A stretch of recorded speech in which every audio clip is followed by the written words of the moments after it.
Hi എല്ലാവർക്കും ജിക്കൻ്റെ പുതിയ വീഡിയോയിലേക്ക് സ്വാഗതം. ഇത് നമ്മുടെ കെമിസ്ട്രി ഓർഗാനിക് സീരീസിലെ പാർട്ട് 17th വീഡിയോ ആണ്. ഈ വീഡിയോ നമ്മൾ ഫിംഗർസ്റ്റീൻ റിയാക്ഷൻ, സ്വാട്സ് റിയാക്ഷൻ, അതുപോലെ ഈറ്റാർട്സ് റിയാക്ഷൻ ആയിരിക്കും നോക്കാൻ പോകുന്നത്. സോ നമുക്ക് സ്റ്റാർട്ട് ചെയ്യാം. ഫിംഗർസ്റ്റീൻ റിയാക്ഷൻ ആൻഡ് സ്വാട്സ് റിയാക്ഷൻ. ഈ രണ്ട് റിയാക്ഷന് കുറച്ച് കോമൺ പോയിന്റ് ഉണ്ട്. ഫസ്റ്റ് ഓഫ് ഓൾ ഇത് SN2 റിയാക്ഷൻ ആണ്. SN2 റിയാക്ഷൻ എന്താണെന്നൊക്കെ നമ്മൾ നേരത്തെ പഠിച്ചായിരുന്നു. SN2 റിയാക്ഷൻ എന്ത് ടൈപ്പ് ഓഫ് റിയാക്ടൻസിലാണ് കാണാറുള്ളത്? ആൽക്കൈൽ ഹാലൈഡ്സിലാണ് കാണാറുള്ളത്. സോ ഫിംഗർസ്റ്റീൻ ആൻഡ് സ്വാട്സ് റിയാക്ഷൻ രണ്ട് റിയാക്ഷൻ്റെ റിയാക്റ്റൻ്റ് എന്തായിരിക്കും? ആൽക്കൈൽ ഹാലൈഡ് ആയിരിക്കും. SN2 റിയാക്ഷൻ്റെ മെയിൻ ഒരു പോയിന്റ് എന്ന് വെച്ചാൽ എന്താണ്? ഇൻവേർഷനാണ് അല്ലേ. റിയാക്ഷൻ പ്രൊഡക്റ്റ് ഫോം ആവുമ്പം പുതിയ ന്യൂക്ലിയർ ഫൈൽ നേരത്തെ ഇരുന്ന ന്യൂക്ലിയർ ഫൈലിൻ്റെ ഓപ്പോസിറ്റ് സൈഡിലായിരിക്കും ജോയിൻ ചെയ്യുന്നത്. അതിനാണ് നമ്മൾ ഇൻവേർഷൻ എന്ന് പറഞ്ഞുകൊണ്ടിരുന്നത്.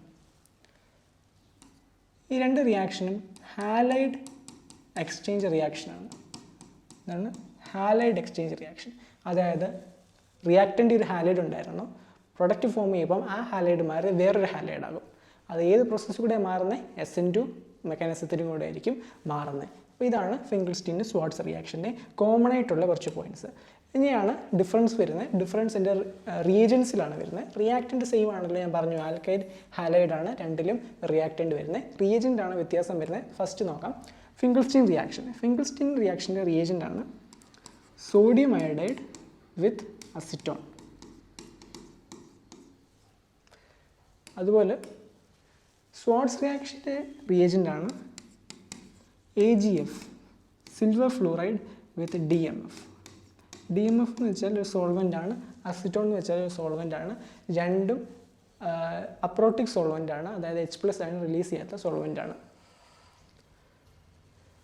അപ്പം റിയേജൻ്റ് ഇതാണ്, റിയാക്റ്റൻ്റ് ഇങ്ങനെയാണ്. ഇനി നമുക്ക് റിയാക്ഷനിലോട്ട് പോവാം. കുറച്ച് എക്സാമ്പിൾ വെച്ച് നമുക്ക് നോക്കാം എങ്ങനെയാണെന്ന്. സോഡിയം അയോഡൈഡ് ആണ് റിയേജൻ്റ് തന്നിരിക്കുന്നത്, ആൽക്കൈൽ ഹാലൈഡ് ആണ് റിയാക്റ്റൻ്റ്. അപ്പോൾ എന്ത് റിയാക്ഷൻ ആയിരിക്കും ഇത്? ഫിംഗർസ്റ്റീൻ റിയാക്ഷൻ ആയിരിക്കും അല്ലേ. സോഡിയം അയോഡൈഡ് ഡിസോസിയേറ്റ് ചെയ്തിട്ട് Na+ഉം I- അല്ലേ തരുന്നത്. അതെങ്ങനെ മനസ്സിലായി? Na ഒരു മെറ്റലാണ്, പോസിറ്റീവ് അയണായിട്ടേ ഫോം ആകത്തുള്ളൂ.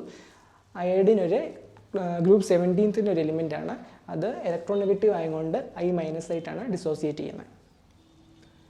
ഈ ഒരു ബോണ്ട് ഉണ്ടല്ലോ, ക്ലോറിനും കാർബണും, ഈ ബോണ്ട് ബ്രേക്ക് ചെയ്യും. കാരണം ഈ ഒരു കോമ്പൗണ്ടിനെ ബ്രേക്ക് ചെയ്യാൻ പറ്റിയ ഈ ഒരു ബോണ്ട് മാത്രമല്ലേ ഉള്ളൂ. കാരണം ഇലക്ട്രോനെഗറ്റിവിറ്റി ഡിഫറൻസ് വരുന്നുണ്ട്. ക്ലോറിൻ ഒരു ഹാലജൻ ആയതുകൊണ്ട് നെഗറ്റീവ് ചാർജുമായിട്ട് പോകും, ഈ കാർബണിലൊരു പോസിറ്റീവ് ചാർജും വരും. ഇത് കഴിഞ്ഞിട്ട് റീഅറേഞ്ച്മെൻറ്റ് നടക്കും. അതായത് ഒരു ഹാലോജൻ മാറി വേറൊരു ഹാലോജൻ വരും. കാരണം ഹാലോജൻ എക്സ്ചേഞ്ച് റിയാക്ഷൻ ആണെന്ന് നമ്മൾ പഠിച്ചല്ലോ. ഈ ഒരു അയോഡിൻ ഈ പോസിറ്റീവ് ചാർജായിട്ട് റിയാക്ട് ചെയ്യും, ഈ നെഗറ്റീവ് ഈ സോഡിയത്തിൻ്റെ കൂടെയും പോകും. അപ്പോൾ നമുക്ക് ഫൈനലി എന്താണ് പ്രൊഡക്റ്റ് കിട്ടാൻ പോകുന്നത്? നമ്മുടെ പ്രൊഡക്റ്റ് ആയിരിക്കും CH3CH2 എന്തിൻ്റെ കൂടെ ജോയിൻ ചെയ്യും? അയോഡിൻ്റെ കൂടെ ജോയിൻ ചെയ്യും. പിന്നെ എന്തുണ്ട്?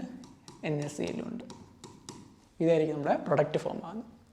അടുത്ത റിയാക്ഷൻ നോക്കൂ. CH3CH2Cl റിയാക്റ്റൻ്റ് ആൽക്കൈൽ ഹാലൈഡ് ആണ്. AgF ആൻഡ് DMF ആണ് റിയാക്റ്റൻ്റ്. അപ്പോൾ എന്താണ് റിയാക്ഷന്? സ്വാട്സ് റിയാക്ഷൻ ആണ്. AgF സ്പ്ലിറ്റ് ചെയ്ത് കഴിഞ്ഞപ്പോൾ എന്തൊക്കെ വരും? Ag+ഉം സിൽവർ അയണും F- വരും. Fന് മൈനസ് ചാർജ് വന്നത് ഹാലജൻ ആയതുകൊണ്ട്. ഇവിടെ ഏത് ബോണ്ട് ബ്രേക്ക് ചെയ്യും? കാർബണും ഹാലജനുള്ള ബോണ്ട് ബ്രേക്ക് ചെയ്യും. ബ്രേക്ക് ചെയ്തിട്ട് എന്തൊക്കെയാണ് വരുന്നത്? Cl- ഈ കാർബണിൽ പോസിറ്റീവ് ചാർജും വരും. പിന്നെ ഹാലജൻ എക്സ്ചേഞ്ച് നടക്കും അല്ലേ. ഈ പോസിറ്റീവ് ചാർജ് ഈ നെഗറ്റീവ് ചാർജായിട്ട് റിയാക്ട് ചെയ്യും. ഈ നെഗറ്റീവ് ചാർജ് പോയി ഈ പോസിറ്റീവ് ചാർജായിട്ട് റിയാക്ട് ചെയ്യും. ഈ നെഗറ്റീവ് Agയുടെ കൂടെയും പോകും. അപ്പോൾ നമുക്ക് എന്ത് പ്രൊഡക്റ്റ് കിട്ടും?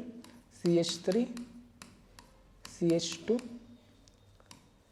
ക്ലോറിൻ്റെ സ്ഥലത്ത് എന്ത് വരും? ഫ്ലൂറിൻ വരും, പ്ലസ് AgCl. ഇതാണ് നമുക്ക് പ്രൊഡക്റ്റ് കിട്ടാൻ പോകുന്നത്. അടുത്ത് നോക്കാം. CH3CH2CH3 second കാർബണിലാണ്. ഇവിടെ പോസിറ്റീവ് ചാർജ് ഇല്ല കേട്ടോ, ഇവിടെ പോസിറ്റീവ് ചാർജ് ഇല്ല. സെക്കൻഡ് കാർബണിലാണ് ക്ലോറിനുള്ളത്. ക്ലോറിൻ്റെ സ്റ്റീരിയോ കെമിസ്ട്രി എന്താണ്? ഡാഷിനാണുള്ളത് അല്ലേ, ഡാഷിലാണ്. ഇപ്പോൾ റിയാക്ഷൻ കഴിയുമ്പോഴത്തേക്ക് ഈ ഹാലജൻ എക്സ്ചേഞ്ച് ആയി വേറെ ഹാലജൻ വരും. അത് ഏത് പൊസിഷനിലായിരിക്കും വരുന്നത്? സെക്കൻഡ് കാർബണിലെ വെഡ്ജിലായിരിക്കും വരുന്നത്. കാരണം എന്താണ്? SN2 റിയാക്ഷൻ ആയതുകൊണ്ട്. നമുക്ക് എഴുതാം. ഈ ബോണ്ട് ബ്രേക്ക് ചെയ്യും, ക്ലോറിന് നെഗറ്റീവ് ചാർജും കാർബണിന് പോസിറ്റീവ് ചാർജും വരും. സോഡിയം അയോഡൈഡ് എന്തൊക്കെയായിട്ട് സ്പ്ലിറ്റ് ആവും?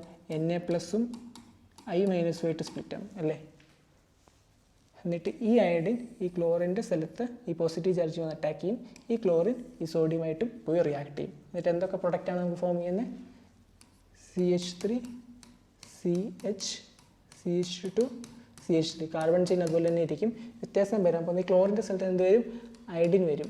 അയഡിൻ വെഡ്ജിലായിരിക്കും വരുന്നത്, അതായത് ഔട്ട് ഓഫ് ദ പ്ലെയിൻ ആയിരിക്കും, പ്ലെയിൻ്റെ പുറത്തോട്ട്. കാരണം എന്താണ്? ഇവിടെ ക്ലോറിൻ പ്ലെയിൻ്റെ അകത്തോട്ടായിരുന്നു, ഇൻ ടു ദ പ്ലെയിൻ ആയിരുന്നു ഡാഷ്. അത് മാറി ഓപ്പോസിറ്റ് വരും. റീസൺ എന്താണ്?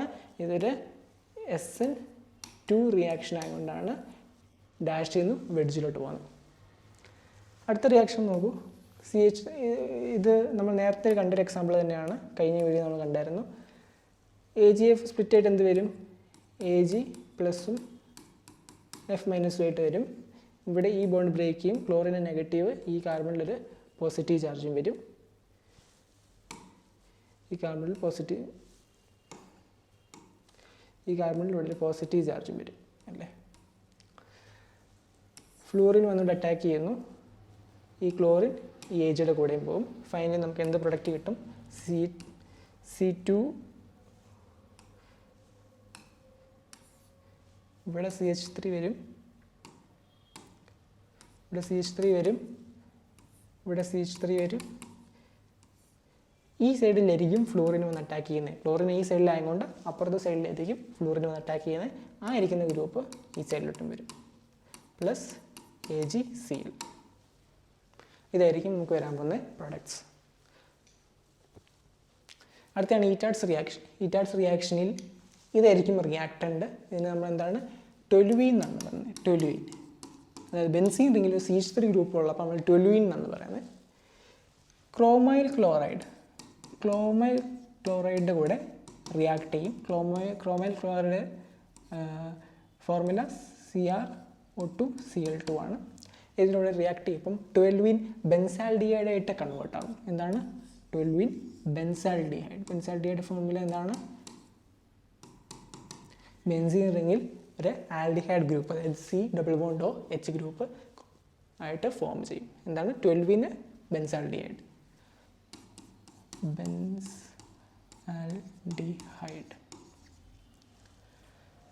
CH3 group CrO3 and HNO3 കൂടെ റിയാക്ട് ചെയ്യുവാണെങ്കിലും സെയിം പ്രൊഡക്റ്റ് കിട്ടും, അതായത് ബെൻസാൽഡിഹൈഡ് തന്നെ ഫോം ആകും. പക്ഷേ ഈ ഒരു റിയാക്ഷനെ നമ്മൾ ഈറ്റാഡ്സ് റിയാക്ഷൻ എന്ന് പറയത്തില്ല.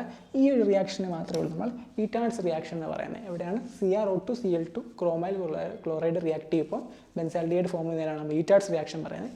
പക്ഷേ സപ്പോസ് ഈ റിയാക്റ്റിൻ്റെ റീജൻ്റെ സ്ഥലത്ത് CrO3 ആൻഡ് HNO3 ആണെങ്കിലും സെയിം പ്രൊഡക്റ്റ്, അതായത് ബെൻസാൽഡിഹൈഡ് തന്നെ ഫോം ആവും. പക്ഷേ അത് ഈറ്റാഡ്സ് റിയാക്ഷൻ അല്ലായിരിക്കും. സോ നമ്മൾ ഈ വീഡിയോയിൽ ഫിംഗർസ്റ്റീൻ റിയാക്ഷൻ കണ്ടു, സ്വാട്സ് റിയാക്ഷൻ കണ്ടു, എക്സാമ്പിൾ കണ്ടു, പിന്നെ ഈറ്റാഡ്സ് റിയാക്ഷൻ കണ്ടു. സോ ഈ വീഡിയോയിൽ ഇത്രയേ ഉള്ളൂ. വീഡിയോ ഇഷ്ടപ്പെട്ടെങ്കിൽ ലൈക്ക് ചെയ്യുക, ചാനൽ സബ്സ്ക്രൈബ് ചെയ്യുക, സീരീസിലുള്ള ബാക്കി വീഡിയോയും കാണുക. ഈ സീരീസിൽ നമ്മൾ കോമ്പറ്റേറ്റീവ് എക്സാം, അതായത് കീം ആയാലും മെയിൻസ് ആയാലും നീറ്റ് ആയാലും അതിൻ്റെ ഓർഗാനിക് കെമിസ്ട്രിയിലെ എല്ലാ കോൺസെപ്റ്റ് വൈസ് നമ്മൾ വീഡിയോ ചെയ്യുന്നുണ്ട്. ഈ സീരീസ് കംപ്ലീറ്റ് കാണുവാണെങ്കിൽ നിങ്ങളുടെ ഓർഗാനിക് കെമിസ്ട്രി നല്ല സ്ട്രോങ് ആകും. So thank you.